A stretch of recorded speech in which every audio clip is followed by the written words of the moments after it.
Buongiorno a tutti, buongiorno a voi in sala, buongiorno a casa.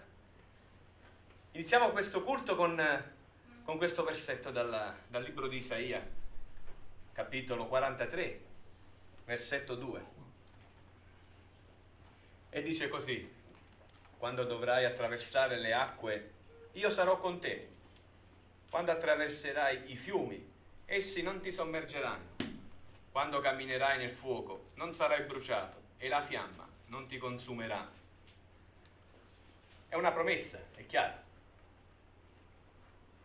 E abbiamo visto che di solito lo Spirito di Dio è uno spirito consumante, è uno spirito che purifica.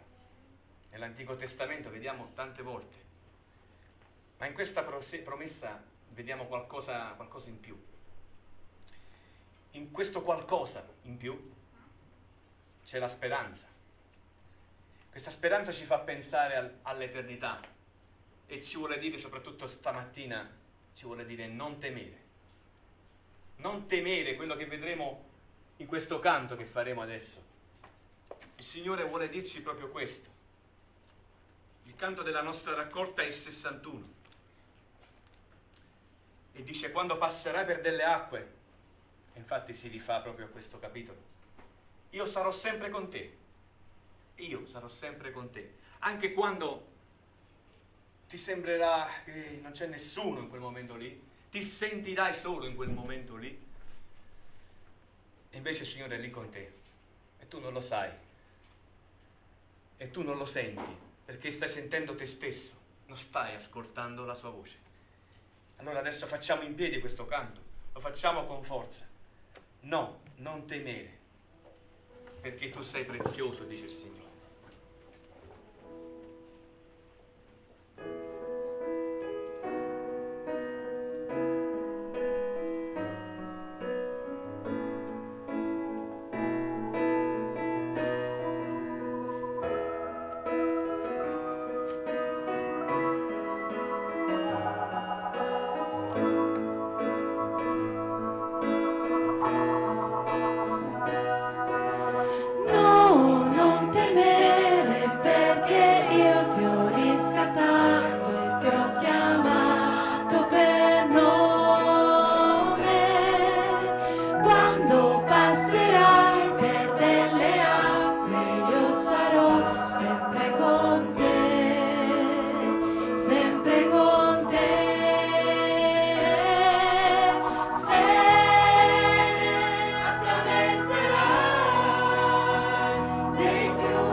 Alleluia.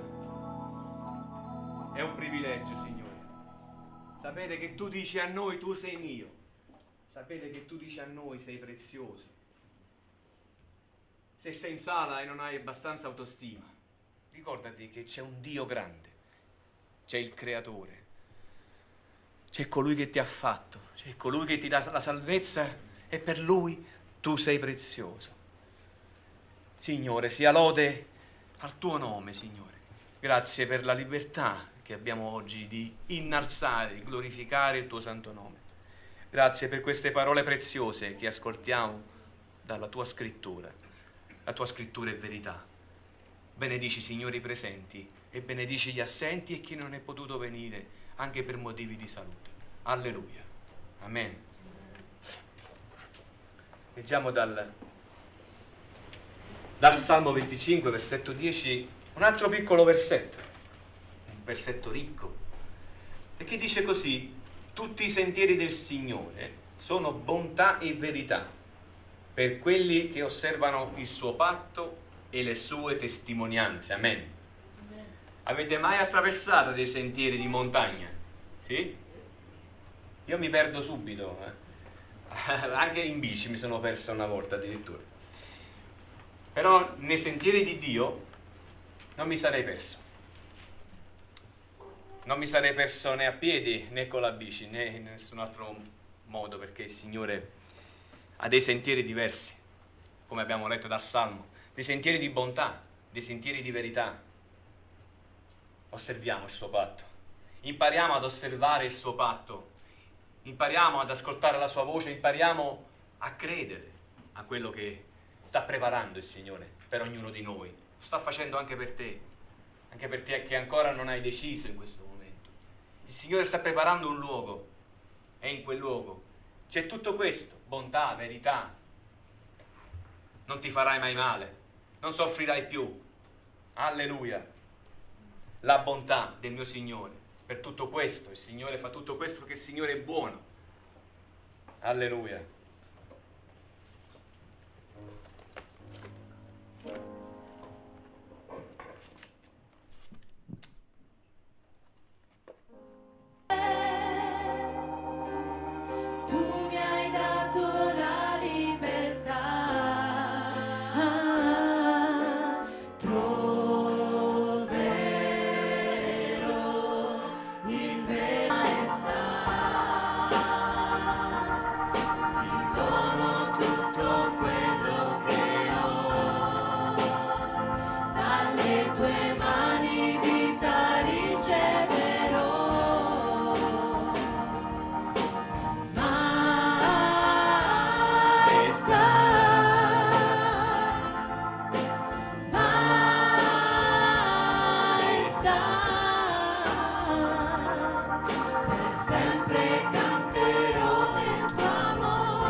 Lasciare andare questo momento. Se senti la sua presenza in questo momento, prega anche tu, prega in sala, prega dalla sala.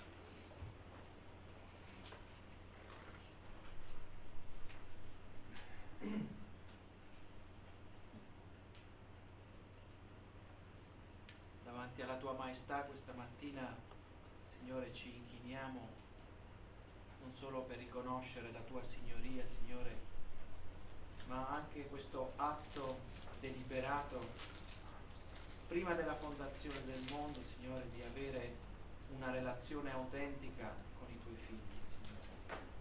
Così oggi ognuno di noi partecipa a questo grande evento solenne nel quale riconosciamo chi sei e soprattutto prendiamo coscienza di quello che hai fatto nella nostra vita.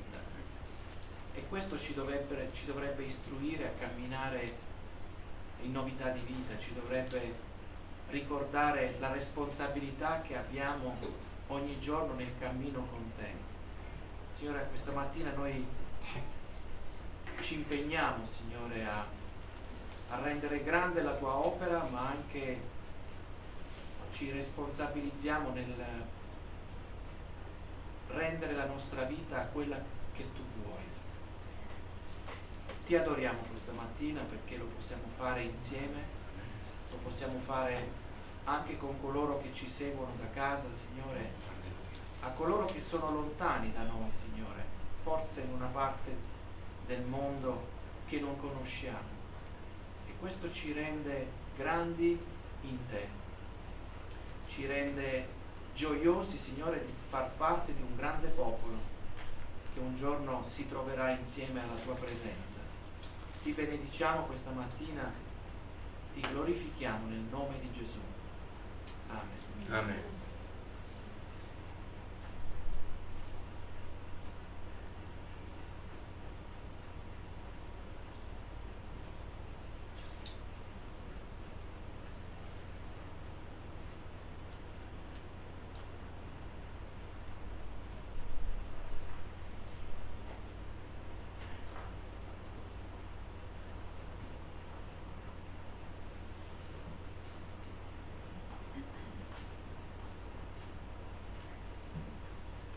Sì, Signore, noi ti diciamo maestà, potente maestà, a Gesù sia la gloria, Signore.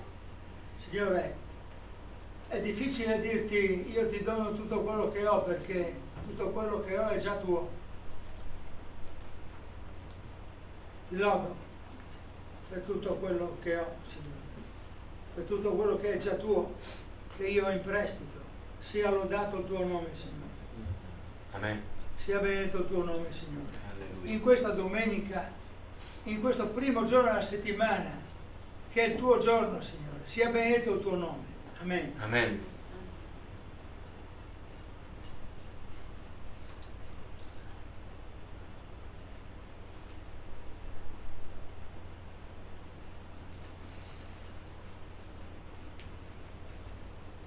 Signore, grazie per la tua presenza continua insieme, grazie per le tue benedizioni, per la tua benedizione.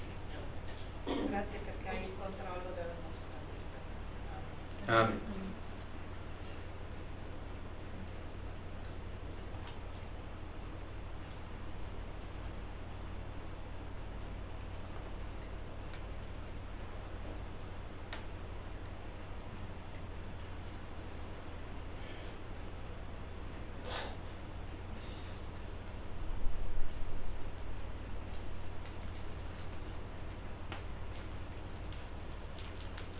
Amen. Amen. Salmo 27, versetto 8, dice semplicemente così: il mio cuore mi dice, da parte tua, cercate il mio volto. Io cerco il tuo volto, o Signore. Avete mai giocato a caccia al tesoro? Ragazzi, bambini, avete mai giocato a caccia al tesoro? Sì, un bel gioco, vero? Ma se ti chiedessero, e anche a voi, di cercare il volto del Signore, lo faresti? Sì, ha risposto. Bravo. E dove andresti a cercare il volto del Signore? Rispondi. In paradiso? È ovvio. Ma sarebbe da cercare nelle scritture,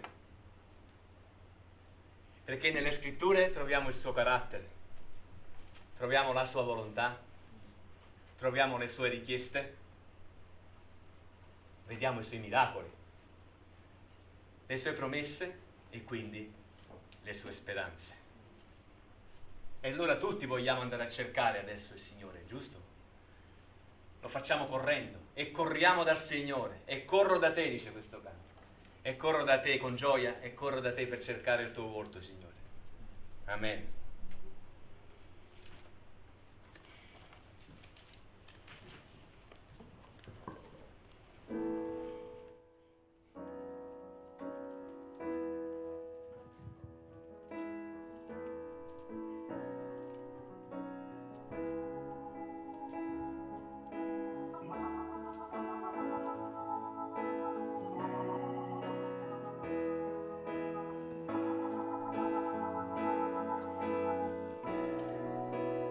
mi conosci.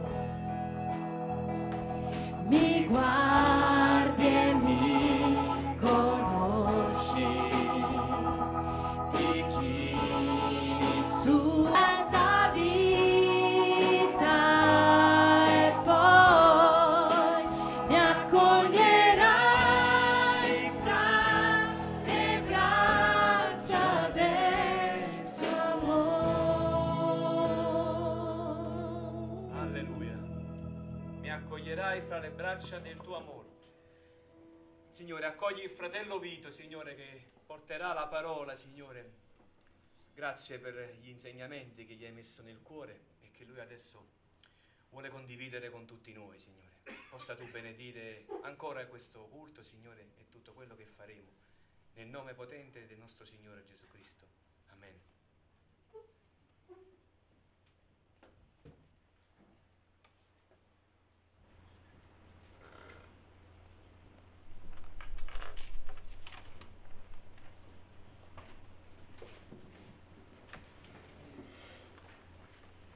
Sì, grazie Signore. Preghiamo. Sì, grazie Signore per quello che anche in queste settimane mi hai insegnato attraverso la tua parola che non sbaglia, Signore. Attraverso gli esempi degli uomini che tu hai usato per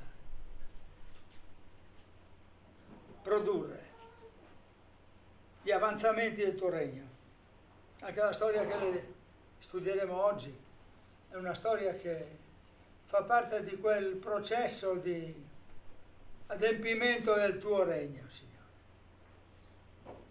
Grazie, Signore, per gli insegnamenti della tua parola.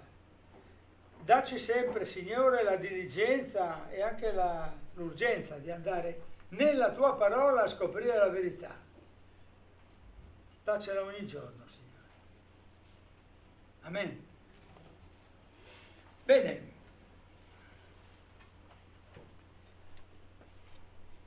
Si prova la paura. Essa esiste, nel senso di angoscia o di sicurezza, un sentimento che ci fa sentire incapaci di risolvere situazioni che non dipendono da noi. La paura è un sentimento che può indurre in errori nei nostri comportamenti, in atteggiamenti irrazionali. Essa può cogliere uomini e donne di ogni età e di ogni condizione culturale e sociale. La paura può determinare la mancanza di forza. Come vivi tu la paura? E soprattutto hai mai avuto paura? Sii consapevole che il Signore è con te, nei timori piccoli e in quelli grandi, nei momenti più difficili della tua vita, il Signore è sempre con te. Dalla paura alla vittoria, alla vita, esamineremo oggi questo tema e sentiremo come il Signore ha detto: vai con la tua forza. Il Signore ti guida. Questa che leggeremo oggi è la storia esemplare di una figura di un uomo, probabilmente anche abbastanza giovane, che vive una vicenda nell'antico patto.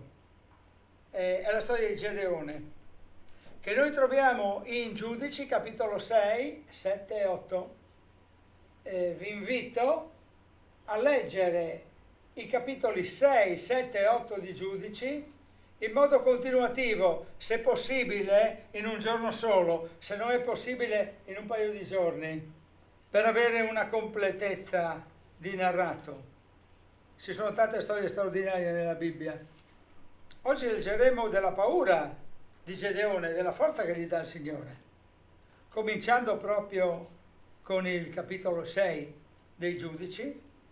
I versetti che scopriremo insieme sono tra l'11 e il 24. Ecco dunque, capitolo 6, versetti 11 e 24.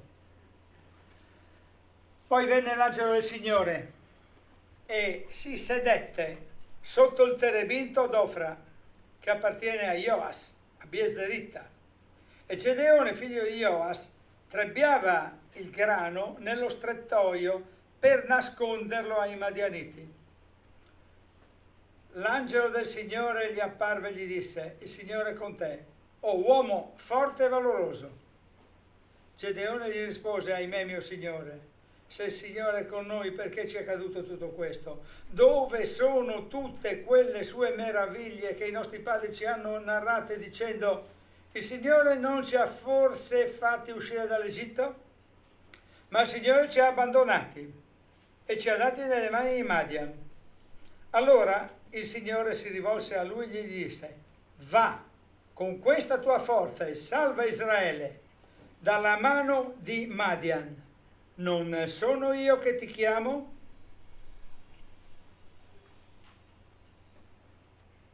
Scusate, non sono io che ti mando? E gli rispose: ah, Signore mio, con che salverò Israele? Ecco, la mia famiglia è la più povera di Manasse e io sono il più piccolo nella casa di mio padre. Il Signore gli disse: io sarò con te e tu sconfiggerai i Madianiti come se fossero un uomo solo. Gedeone a lui: se ho trovato grazia agli occhi tuoi, dammi un segno che sei proprio tu che mi parli. Ti prego, non te ne andare di qui prima che io torni da te, ti porti la mia offerta e te la metta davanti. Il Signore disse: aspetterò finché tu ritorni.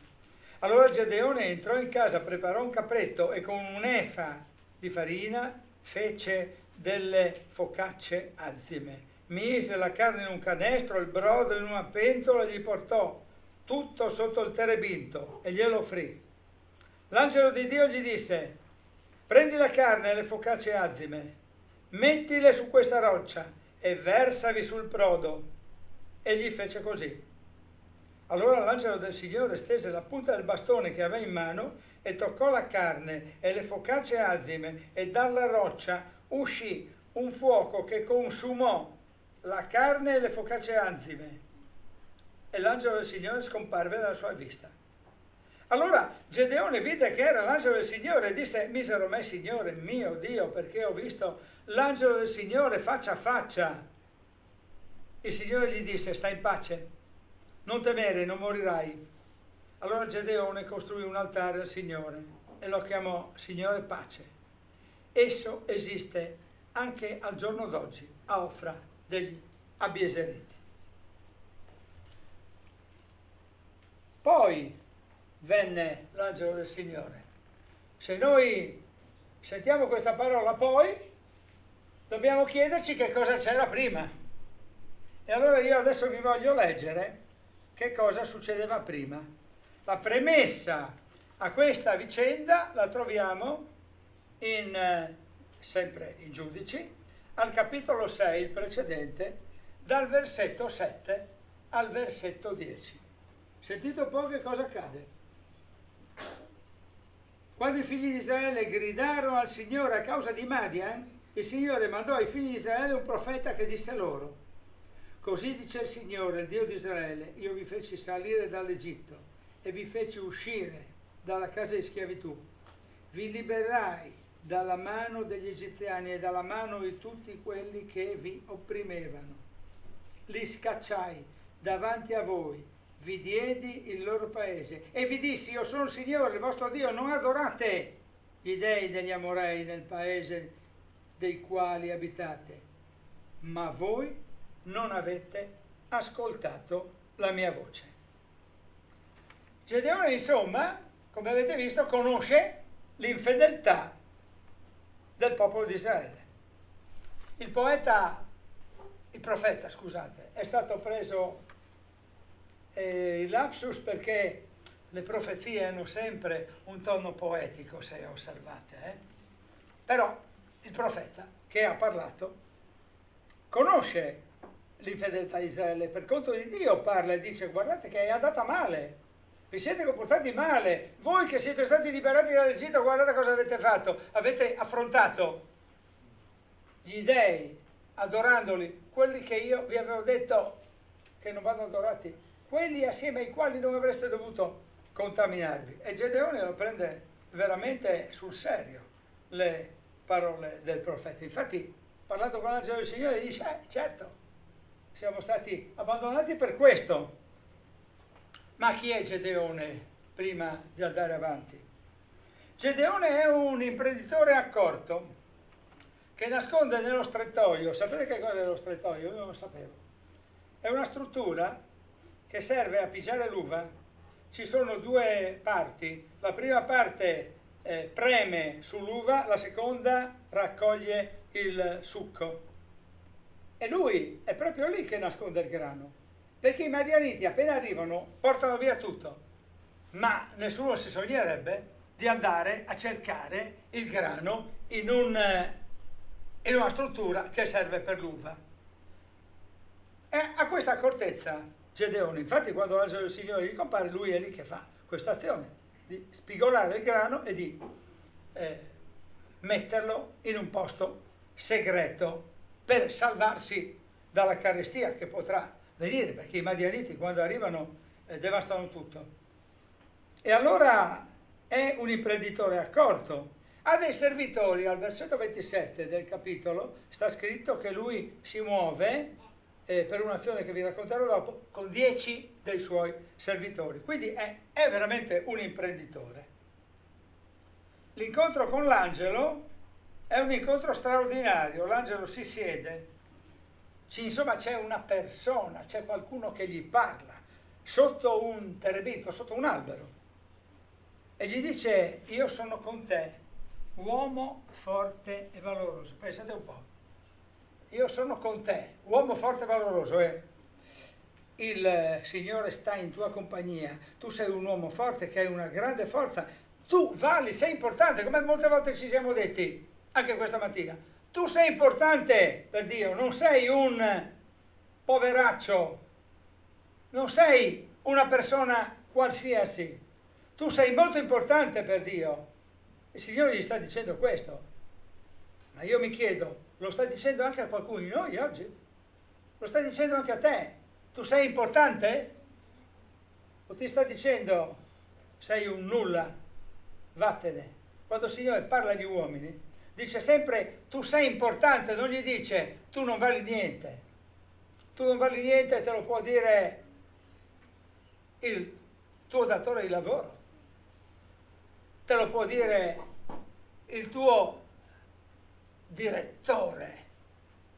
E purtroppo molte volte tu non vali niente, lo ha detto il marito alla moglie. Purtroppo tu non vali niente, qualche volta è stato detto dalla moglie al marito, è stato detto dai figli ai genitori, è stato detto dai genitori ai figli. Non diciamo mai a nessuno tu non vali niente, anche se ci sono delle criticità e ci sono delle persone che magari ci hanno disturbato, perché succede di incontrare delle persone che io sono stato sempre estremamente attento in questo con i miei ragazzi molto giovani. Non ho detto mai a nessuno tu non vali niente. Ho anche in tempi storici lontani gridato che mi hanno sentito fino al distributore di benzina dall'aula, però non devi mai dire a nessuno tu non vali niente. E il Signore non ti dice mai tu non vali niente, ti dice molte volte sei un uomo forte, sei un uomo valoroso, tu vali, sei importante. Prima considerazione che abbiamo fatto, noi siamo di valore davanti al Signore. Beh, vabbè, io sono di valore, va bene, dice Dio, ma perché accade tutto questo? Perché Gedeone ha paura dei Madianiti, vengono, saccheggiano, devastano tutto. Anche noi abbiamo paura del male del mondo, perché gli incidenti di percorso ci sono. E i perché? Ce li siamo fatti tante volte, perché mi succede questo? Perché mi è accaduto questo? Non voglio fare esempi, perché mi viene in mente una situazione particolarmente dolorosa in cui io ho detto al Signore perché, Signore? Ed è stata una situazione particolarmente dolorosa che ha coinvolto tutti noi che siamo qui dentro, escluso questa cara famiglia perché non ci conoscevano ancora. Tutti gli altri sono stati coinvolti in questo dolore. E allora, perché i mali del mondo? Il Signore, perché? Gedeone si autorisponde da solo, perché? È proprio per questo, perché il Signore ci ha fatto uscire dall'Egitto, ma ora ci ha abbandonati. E questo vuol dire che Gedeone ha una consapevolezza dei perché del male. Infatti lui grida perché, però automaticamente si risponde e dice, lo so io perché. Del resto il profeta aveva parlato, aveva detto che ci lasciava nelle mani degli Amorei il Signore perché avevamo abbandonato il Dio di Israele. E allora sembra di poter riflettere continuamente sulla lezione del profeta. L'angelo del Signore riprende il discorso e dice vai con questa tua forza. Allora io mi sono chiesto, cercando di ragionare su questo brano, ma qual era la forza di Gedeone? La forza di Gedeone, mi sono risposto, è la consapevolezza che il Signore ha salvato Israele, lo ha fatto uscire dall'Egitto e ora lo sta riprendendo per i suoi peccati. Salva Israele, il Signore è la salvezza. E tu, Gedeone, sei il tramite per ricordarlo al popolo. Ma anche noi possiamo essere il tramite per ricordare ai nostri concittadini che il Signore è la salvezza. La scusa, ma io sono la mia famiglia è la più povera che ci sia nella tribù di Manasse. Beh, qua io mi permetto di dissentire, non conosco Gedeone come le mie tasche, però lui aveva 10 servitori. Allora era un imprenditore, stava trebbiando il grano, ma mi pare che sta cercando di accampare scuse. Forse non è vero che la sua famiglia è la più povera di Manasse. Comunque lui così si compra. E lui, io sono il più piccolo, e lui, può darsi che lui fosse veramente il più piccolo, magari di statura o di età. Io sono il più piccolo, ma è una giustificazione. Io sarò con te, è la risposta dell'angelo eterno. Non venirmi a dire che tu sei più povero di Manasse, non venirmi a dire che tu sei più piccolo. Io sarò con te.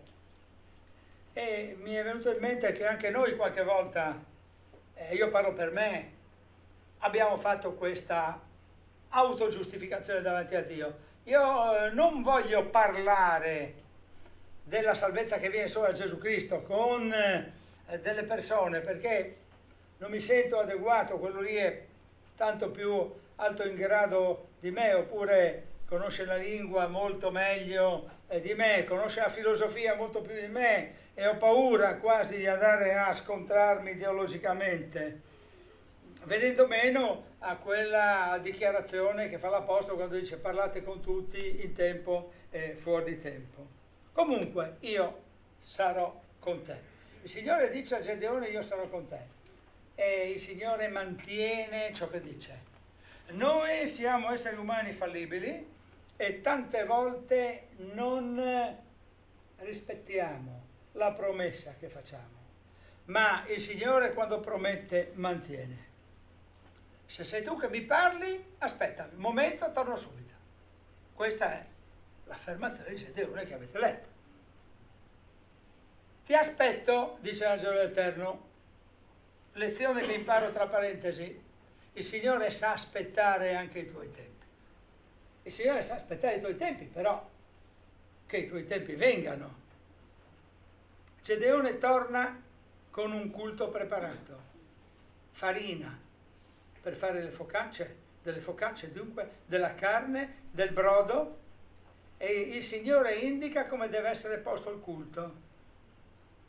Il rituale, che non è un rituale esclusivamente tecnico, ma con timore e tremore bisogna portare il culto a Dio. non è un rituale fatto di strette misure, di maglie che si chiudono, ma con timore e tremore bisogna portare il culto a Dio. E dopo che avete sentito le focacce, la carne, sono state consumate dal solo tocco dell'angelo dell'Eterno, a indicare che è Dio che consuma il tuo culto, ecco che Gedeone ha un'improvvisa rivelazione, si rende conto che ha veramente visto l'angelo del Signore, perché prima gli aveva detto: aspettami, se sei veramente tu, aspetta che io vengo e ti offro delle cose. E lui, che l'ha visto veramente, teme di dover morire, perché in Esodo 33, 20 è scritto che l'uomo non può vedermi e vivere. Signore, muoio, misero me, sta in pace, gli dice il Signore. E il Signore, che gli dice questo, ha come risposta da Gedeone la costruzione di un altare, di un luogo di culto. Quando scopriamo la pace, dobbiamo rendere un culto al Signore. Fin qui quello che abbiamo letto. Ora, andando avanti, vediamo che la paura non scompare del tutto. Dicevo, affrontate per cortesia questa lettura da soli a casa con quel che segue, perché non riusciamo a leggere adesso tutti i capitoli, ma alcune parti io ve le faccio vedere in questo modo. Il Signore gli comanda, Signore parla ancora a Gedeone nel proseguo del capitolo numero 6, e gli comanda di demonire l'altare di Baal, l'altare a questa divinità cananea che rappresenta il vero e proprio anti-Dio in un certo senso, perché rappresenta il culto che il Signore non vuole. E questo culto di Baal era molto diffuso in questo territorio, e il Signore gli comanda di distruggere l'altare di Baal. Lui lo fa con 10 servitori, dicevo, di notte, e lo fa per paura di notte, perché non ha coraggio di andare di giorno. E il giorno dopo, quando tutti scoprono che l'altare di Baal è stato distrutto, fanno un'indagine e sanno che è stato Gedeone, il figlio di Joas. E allora dicono a Joas: porta fuori tuo figlio, noi vogliamo ucciderlo perché lui ha demolito l'altare di Baal.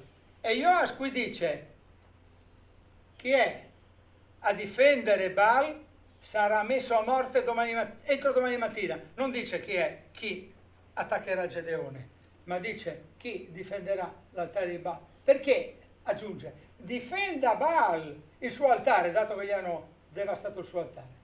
Da questo momento Gedeone viene chiamato Yerubbaal, che vuol dire proprio difenda Baal il suo altare. Il versetto 6, il capitolo 6, al versetto 32, ci dice che, eccolo qui, ve lo leggo: perciò quel giorno Gedeone fu chiamato Yerubbaal, perché si disse: difenda Baal la causa contro di lui, visto che egli ha demolito il suo altare. Più avanti, nel proseguo del narrato, troveremo che Gedeone vive lo spirito che viene da Dio.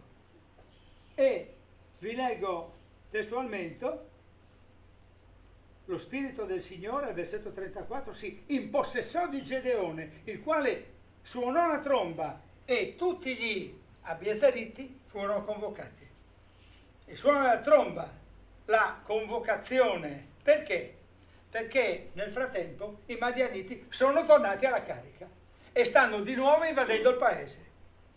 E allora questa volta vengono chiamati molti israeliti, non tutti, quelli della tribù di Manasse, di Asher, di Zabulon, di Neftali, tutti sono convocati. Gedeone parla ancora con Dio, questo lungo dialogo tra Gedeone e il Signore è di una ricchezza letteraria straordinaria. Evito di usare l'aggettivo straordinaria perché tutta la parola è straordinaria. E Gedeone parla con Dio e gli dice: ma vuoi veramente salvare Israele tramite me, Signore? Sì. È veramente così? Sono veramente io colui che? E allora la paura di Gedeone non è ancora scomparsa. Tant'è vero che lui gli dice: se sono io, qua c'è un vello di lana, fai che questo vello di lana attraverso la pioggia questa notte sia bagnato e tutta la terra attorno la troviamo asciutta. Sarà un segnale. Quella notte succede così, il vello di lana è bagnato, tutta la terra asciutta. Gedeone continua a aver paura, non mi basta. Bellissimo questo passaggio. Signore, magari è successo per combinazione, come diciamo noi. La prossima notte io ti prego perché il velo di lana resti asciutto e tutta la terra attorno bagnata. Cioè, che succeda, insomma, contrario. E la notte successiva succede proprio questo. Il Signore sa aspettare.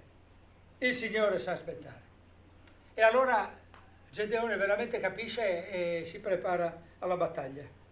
Ci sono 32.000 uomini pronti per la battaglia, ma sapete che cosa succede? Che 22.000 hanno paura. Se hanno paura, allora vadano a casa, dice il Signore. Tornino alle loro tende. Rimangono 10.000. No, sono troppi, dice il Signore. Perché non sarà mai che Israele dice: io sono stato così bravo con le mie armi da sconfiggere i Madianiti? Che non si dica questo, perché sono io che sconfiggo i Madianiti. 10.000 sono troppi, ne rimangono 300 e vengono selezionati attraverso un metodo che è straordinario. Alcuni per bere dell'acqua a un corso d'acqua, probabilmente il Giordano, ma non è scritto qual è il fiume, e la leccano, è scritto sulla parola come fanno i cani, e alcuni invece si inginocchiano e la prendono come potremmo magari fare noi in un corso d'acqua. E quelli che si inginocchiano, dice Gedeone, scartali, tieni soltanto quelli che hanno leccato l'acqua, che non si sono piegati fino in fondo, sono stati, è un po' difficile leggere in questa simbologia che cosa avrà voluto dire Dio. Probabilmente quelli che hanno scelto di fare la cosa meno comoda, ma è un'interpretazione mia, che non prendetela alla lettera. Gli altri ritornino all'accampamento. I selezionati sono 300. Il Signore parla sempre con Gedeone: con questi 300 uomini tu potrai alzarti e piombare sull'accampamento. Il Signore ha parlato. Ricapitoliamo il colloquio tra l'angelo e Gedeone, l'ordine di abbattere l'idolo, la gente è troppo numerosa, alzati, vai. Il Signore continua a parlare e Gedeone va con un suo aiutante e lui ha ancora paura. Ma a un certo punto un episodio gli fa capire che non dovrà veramente più avere paura. Ecco perché potremmo intitolare questo ragionamento che facciamo oggi: dalla paura alla vittoria. Cosa succede? Che lui va all'accampamento e ascolta, come fanno le spie in tempo di guerra, un dialogo tra due madianiti. E uno dei due dice: io ho avuto un sogno, un pane d'orzo grossissimo è piombato sull'accampamento di Madian e l'ha distrutto. E il collega, il militare che ascolta insieme a lui, che ascolta questo dialogo, dice, quest'altro madianita, dice: questa è la spada di Gedeone. Allora Gedeone capisce che questo è veramente un ulteriore segnale dell'Eterno che non gli deve fare provare paura in senso assoluto. E allora Gedeone va all'attacco. Di fronte ai segni evidenti deve sorgere la nostra adorazione, perché Gedeone, quando sente questo, la prima cosa che fa, adora Dio e poi va all'attacco con i 300. L'attacco si svolge in modo assolutamente strano e solo il Signore può permettere questi miracoli. Leggiamo un po' che cosa succede al capitolo 7, dai versetti 19 al 21. 7, 19 e 21. Premessa: i 300 uomini sono stati divisi in tre schiere. 100 uomini sono con Gedeone, 100 da un'altra parte, 100 dall'altra, e circondano il campo dei Madianiti. Gedeone e i 100 uomini che erano con lui giunsero all'estremità dell'accampamento al principio del cambio di mezzanotte, quando si era appena dato il cambio alle sentinelle. Suonarono le trombe e spezzarono le brocche che tenevano in mano. Allora le tre schiere suonarono le trombe, spezzarono le brocche, con la sinistra presero le fiaccole e con la destra le trombe per suonare, e si misero a gridare: la spada per il Signore e per il Gedeone. Ognuno di loro rimase al suo posto intorno all'accampamento, e tutti quelli dell'accampamento si misero a correre, a gridare e a fuggire. Quali sono le armi che ha usato Gedeone? Beh, la fede di Gesù Cristo.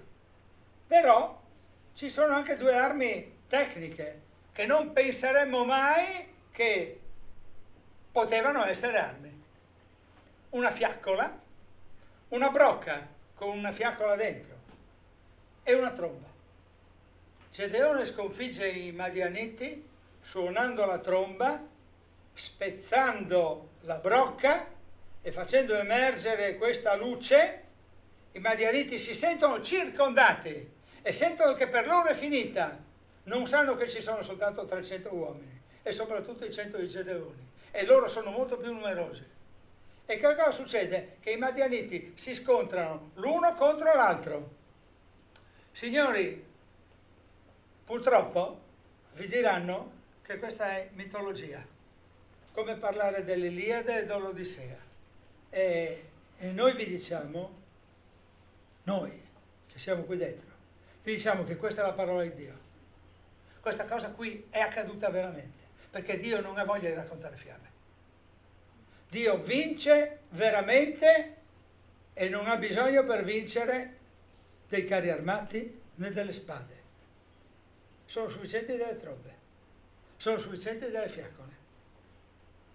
E allora ecco che accade che Neftali, Efraim, Asher, Manasse, tutti contro i Madianiti, riescono a sconfiggere anche i fuggenti, e Efraim, che è arrivato all'ultimo, protesta perché non ci ha chiamati subito, e Gedeone risponde loro: guardate, voi siete importanti. Lo dice con altre parole che richiamano alla civiltà contadina, ma dice con chiarezza: voi siete importanti, non sentitevi sottovalutati. E questo ammorbidisce anche i rapporti che ci sono tra queste tribù. Le vittorie di Gedeone continuano a Sukkot, dove Gedeone chiede pane. Succede una cosa particolare. Le vittorie di Gedeone continuano contro i Madianiti. A Sukkot Gedeone chiede pane per i suoi, e gli abitanti di Sukkot dicono: no, tu non hai vinto, noi non abbiamo voglia di schierarci con uno che magari domani mattina ha perduto.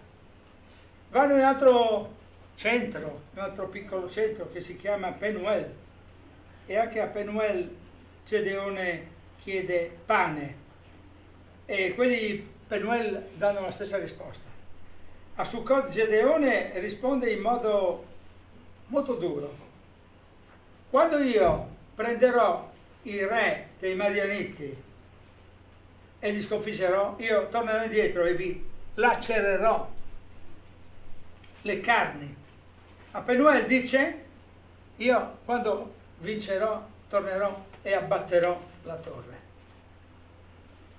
E questi re madianiti che furono poi realmente sconfitti sono Zeba e Salmunna, e Gedone ritorna a Succote a Penuel e fa quello che aveva promesso. Ma perché questa cattiveria? Questa non è la cattiveria, ma è il giudizio del Signore. Questo non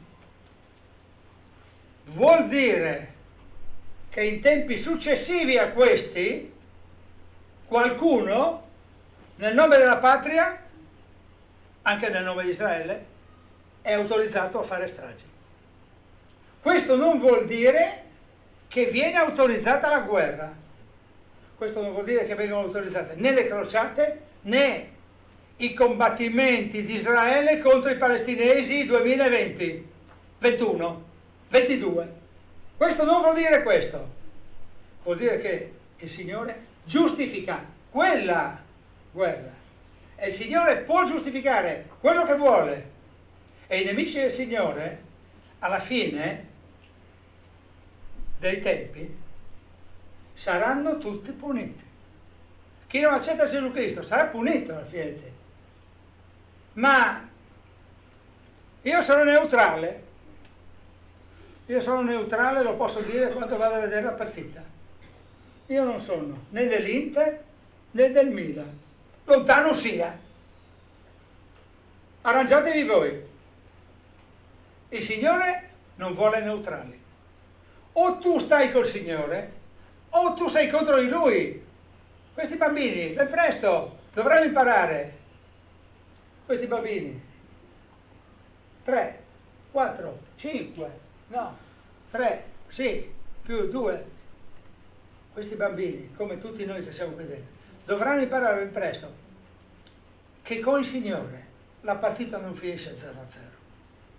Con il Signore o ci si schiera a favore o ci si schiera contro. Non si può rimanere neutrali. Io ho sentito molto spesso emergere questo ragionamento nella cultura contemporanea, ma no, io non sono cristiano, non sono neanche anticristiano. Che vergogna che ci sia la persecuzione dei cristiani, è una vergogna, certo, però io non sono cristiano. Io sono una persona di cultura e la persona di cultura non sta né di qua né di là. Il Signore non accetta che tu stia né di qua né di là. I neutrali non esistono. In questo senso leggo questa che può apparire una crudeltà di Gedeone che castiga gli abitanti di Penuel e di Succot. Gli israeliti vogliono Gedeone come re. È un grande vincitore. E quando gli israeliti vogliono Gedeone come re, sentite che cosa risponde lui, capitolo 8, versetto 23. È perché hai fatto una grande vittoria contro i Madianiti, ci hai liberati da una grana molto grossa. Sì, il nostro re. E capitolo 8, appunto, versetto 23, il Signore, ma Gedeone rispose loro: io non regnerò su di voi, né mio figlio regnerà su di voi. Il Signore è colui che regnerà su di voi. Non c'è nessuno che regna, è il Signore che regna. Il popolo di Israele non ha nessuna autorità se non quella che gli concede il Signore. E allora questa affermazione può essere un'affermazione che può avere un'applicazione anche per noi. E il Signore regna su di noi. Dobbiamo mettere tutte le altre cose dietro, al secondo e al terzo posto. Questo non vuol dire che non possiamo fare altro, non possiamo avere attività culturali, non possiamo avere attività sportive, non possiamo avere attività in tempo libero. Questo non vuol dire questo, vuol dire che dobbiamo mettere al primo posto il Signore. E lo dobbiamo mettere anche rispetto ai nostri figli. E rispetto ai nostri coniugi, a nostra moglie, al nostro marito. E questa è una sfida molto difficile, ma dobbiamo riconoscere che il Signore regna. Il Signore regna anche nelle città, nelle regioni, in un mondo dove sembra che la sua legge non sia rispettata. Cancella pure il sembra, perché quando si afferma a gran voce il valore del divorzio, perché è una grande libertà, il valore delle libertà sessuali, il valore dell'aborto, perché sono io che decido se questo bambino deve vivere o no, il valore della mia vita, perché io posso decidere sulla mia morte, il valore della mia sessualità, perché io posso decidere se essere un omosessuale o se essere una persona che non è così. Quando si decidono dal punto di vista razionale e umano tutti i valori, si mette Dio al secondo, al terzo, all'ultimo posto. Purtroppo la conclusione di questa storia non ve la do se non volete leggere poi il proseguo, ma qualcuno al capitolo 9 forse c'è già arrivato, perché sta scritto che Gedeone ebbe 70 figli, molte mogli, morì molto anziano, molto vecchio. Uno dei figli di Gedeone non sarà molto rispettoso nei confronti di quello che ha insegnato suo padre. Ma io voglio fermarmi qui a quello che dice Gedeone. Io non regnerò su di voi né mio figlio. Molte volte i figli non rispettano quello che è il progetto dei genitori. Ma lui l'aveva detto. Io non voglio che mio figlio regni, perché deve regnare su di voi soltanto il Signore.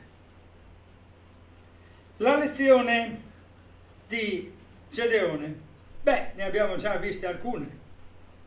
Se potessimo parlare, non ci sono ricette, ma se potessimo parlare di una ricetta per liberarci dalla paura, potremmo dire che la ricetta ha 9 punti schema.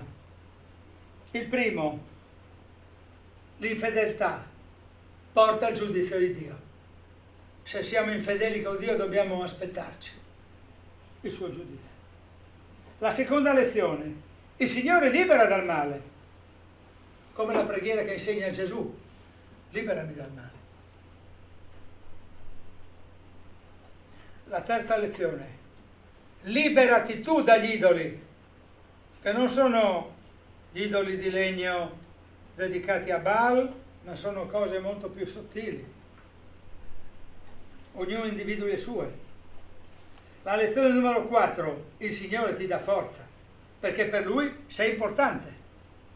La lezione numero 5, devi fidarti di Lui. Non occorre che tu gli chieda di bagnare il vello e dopo la notte successiva di bagnare il prato che rimanga asciutto il vello. Fidati di Lui. La lezione numero 6, la vita è un combattimento. La vita è un combattimento spirituale nel quale non è consentita neutralità. O stai di qua o stai di che altre bande. Traduco che non è facile. O stai da questa parte, dalla parte di Dio, o stai contro di Lui.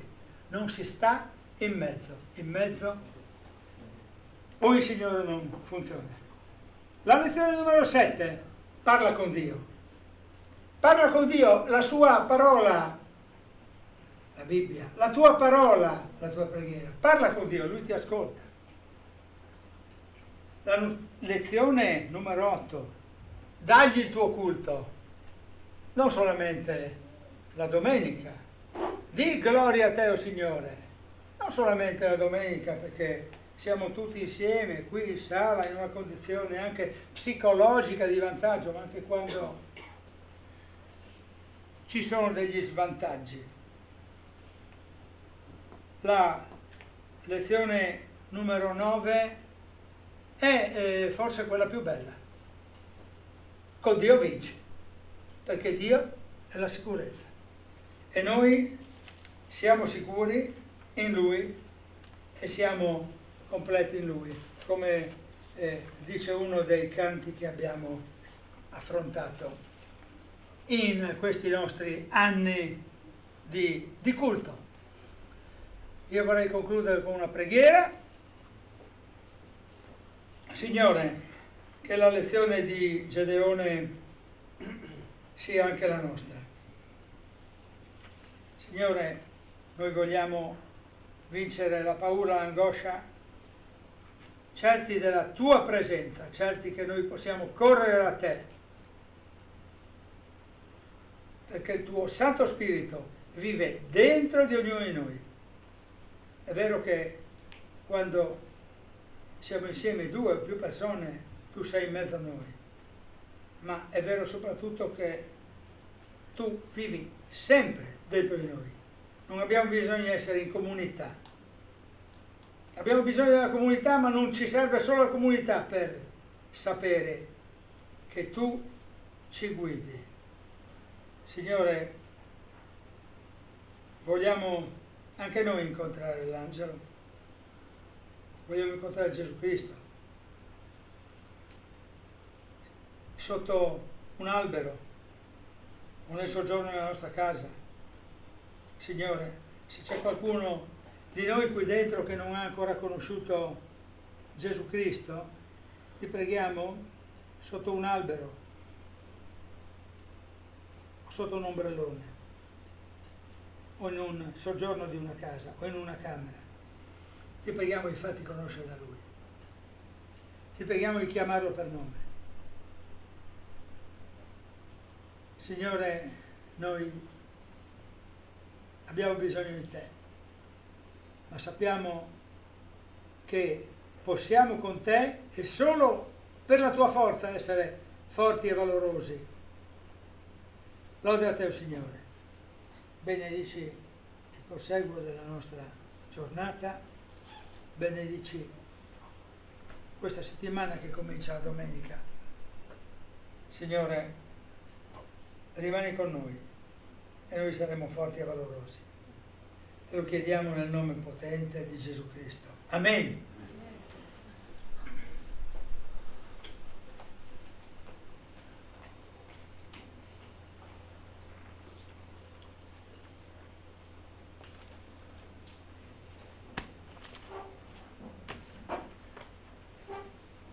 Bene, grazie Vito. Vogliamo dire adesso al Signore che sei ineffabile, sei ammirabile, sei incomparabile. Hai creato ogni cosa, dagli abissi del mare alle stelle. Facciamo la gran voce e così tra un po' concludiamo anche con i saluti del fratello Riccardo questo bel percorso fatto assieme.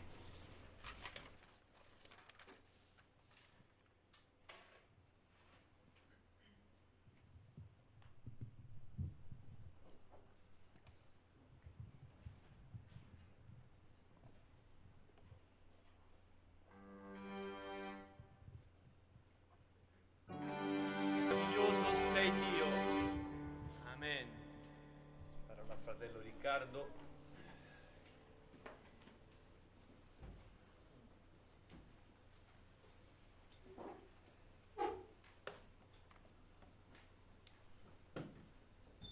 Dalla paura dei discepoli